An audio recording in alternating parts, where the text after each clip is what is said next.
Next is my seat belt. I want to make sure that it's safely mounted and secured properly.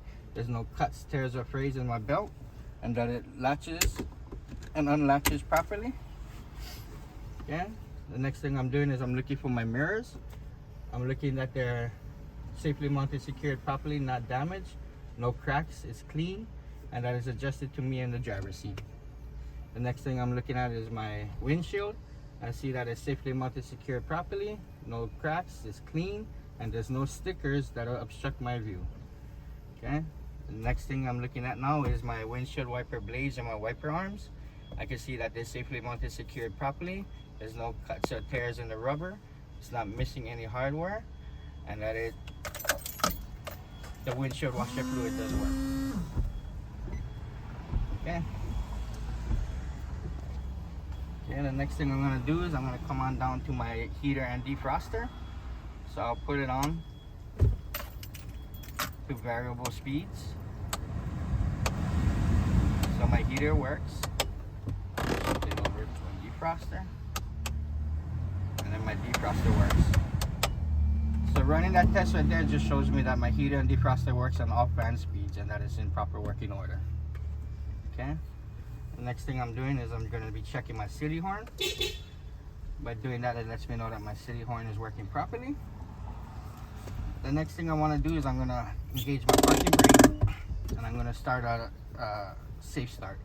So once again, making sure my transmission's in park, my parking brake is applied. I'm going to put the key to the on position. I'm going to start it, and there should be no warning lights on my dash. Alright. Looking at my gauges, I can see that the ABS light came on and off earlier, which lets me know my ABS system is working properly. I'm looking at my fuel, my depth, my voltage, and my temperature. And by looking at it, it's all at proper operating levels, which is no higher than high or lower than low. Okay. The next thing I'm going to do is I'm going to check my steering wheel play.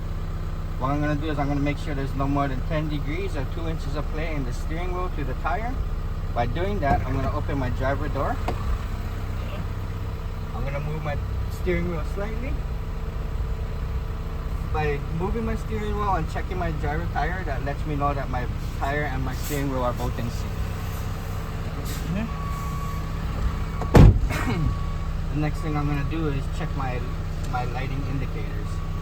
So I'm going to turn on the switch for the lights. I can see that my gauges do get illuminated. Now what I'm doing, now that lets me know that my clearance lights, my marker lights, my left blinker, right blinker, my four-way flasher, my high beam, and my headlights are all in proper operating order. Next thing I want to do is my safety equipment. So in my glove box there, I have 12 to 15 spare fuses.